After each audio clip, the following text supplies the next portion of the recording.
செய்தி. 2004 கிறிஸ்துமஸுக்கு முதல் நாள் சுனாமி வந்துருச்சு. உங்களுக்கு தெரியும், சுனாமி வந்த பொழுது ஏறத்தாழ 66 மீனவ கிராமங்களை பூரா அடிச்சுட்டு போயிடுச்சு. அன்பிற்குரியவர்களே, எத்தனை கடலுக்குள்ளே சென்று மீனவர்கள் வலை வீசி பிடித்தார்கள்.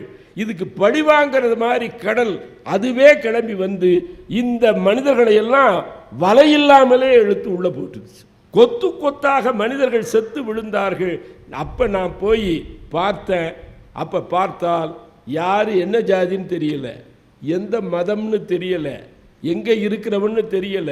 இலங்கையிலிருந்து அடிச்சுட்டு வந்த உடலா, இல்லைன்னா அரபிக்கடலிருந்து அடிச்சுட்டு வந்த உடலா, ஏறத்தாழ ஒரு 300 பிணங்களை புதைப்பதற்கு ஒரு பெரிய சவக்குழியை ஒரு ஜேசிபி வச்சு தோண்டி வச்சிருக்கான்.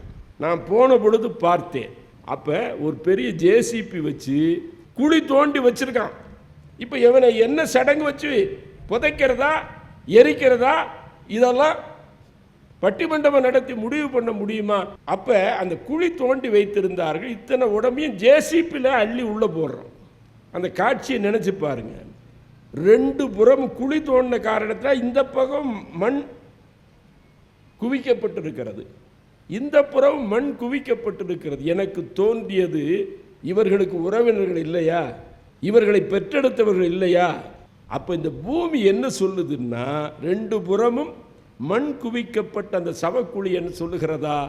உன் தாய் உன்னை பிணமென ஒதுக்கி விட்டாளா? உன் தந்தை உன்னை பிணமென ஒதுக்கி விட்டானா? உன் சகோதரன் உன்னை சடலன் என விட்டு விட்டு ஓடிவிட்டானா?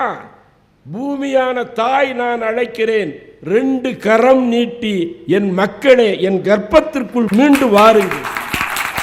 குவிக்கப்பட்ட அந்த மண் நமக்கு என்ன சொல்லுதுன்னா, கை நீட்டி ஒரு தாயை அழைக்கிற மாதிரி. அப்ப மண்ணுக்கு பேதம் கிடையாது.